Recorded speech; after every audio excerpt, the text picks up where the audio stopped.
Alhamdulillah, ada kabar baik untuk Jemaat Gereja Misi Sejahtera atau GMS Sewon Bantul Yogyakarta yang menjadi korban intoleransi.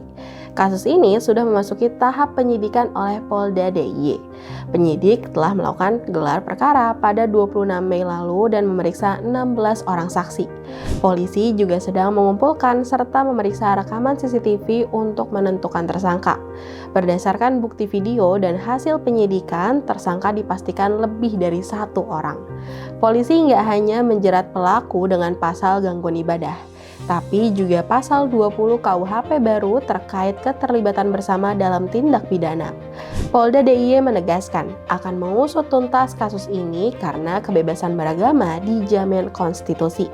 Nama-nama tersangka akan ditetapkan setelah peran masing-masing terpetakan dengan jelas. Sementara itu, Humas GMS Pusat telah melengkapi dan mengirim dokumen tambahan yang diminta Pemkab Bantul. Pasca kejadian, Bupati Bantul sempat menawarkan pendopo kabupaten sebagai lokasi ibadah sementara.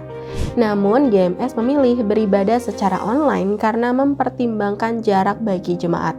Anehnya, pihak FJI justru melaporkan balik gereja dengan tuduhan manipulasi laporan.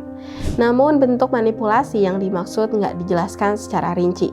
Buat yang belum mengikuti kasusnya, pada Minggu 24 Mei, jemaat GMS menggelar ibadah syukur perdana di bangunan sewa baru di Glugo, Sewon.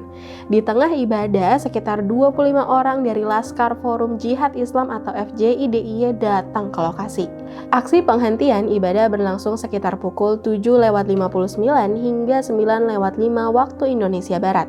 Dalam video yang beredar, terlihat sejumlah orang masuk sambil berteriak dan memprotes jalannya ibadah.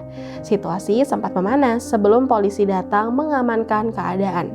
Massa mempertanyakan izin operasional tempat ibadah tersebut. Aksi itu berujung pada pembubaran paksa dan intimidasi terhadap jemaat. Massa beralasan kegiatan itu belum mengantongi izin resmi. Mereka juga mengklaim khawatir kegiatan itu mengganggu keharmonisan warga. Kasus ini kemudian dilaporkan ke Polda DIY pada 25 Mei. Pemkab Bantul mengaku sebenarnya sudah melakukan antisipasi sehari sebelumnya. Pertemuan telah melibatkan pihak gereja, kepolisian, pemerintah, Kapanewon, dan Kesbangpol. Namun saat hari pelaksanaan, massa tetap datang ke lokasi ibadah. Pemerintah juga menjelaskan bahwa GMS telah memiliki surat keterangan tanda lapor dari Kementerian Agama sebagai dasar kegiatan beribadah.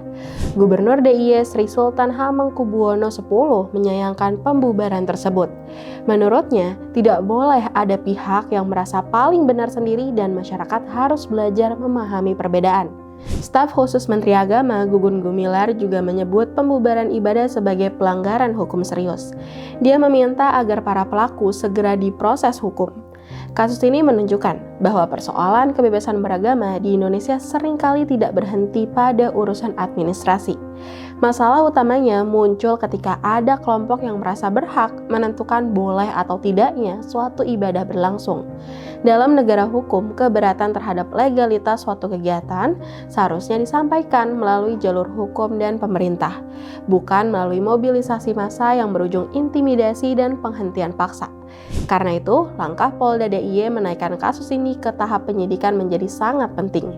Bukan hanya untuk memberi keadilan kepada korban, tapi juga menegaskan bahwa penegakan hukum tidak boleh kalah oleh tekanan kelompok tertentu. Jika praktik pembubaran ibadah dibiarkan, yang terancam bukan hanya hak satu kelompok agama, melainkan kepastian hukum dan perlindungan hak konstitusional seluruh warga negara. Harapannya, pihak kepolisian dapat menuntaskan kasus ini secara profesional, transparan, dan tanpa tebang pilih, sehingga menjadi pesan tegas bahwa intimidasi maupun pembubaran paksa kegiatan ibadah tidak memiliki tempat di negara hukum Indonesia. Yuk lawan intoleransi.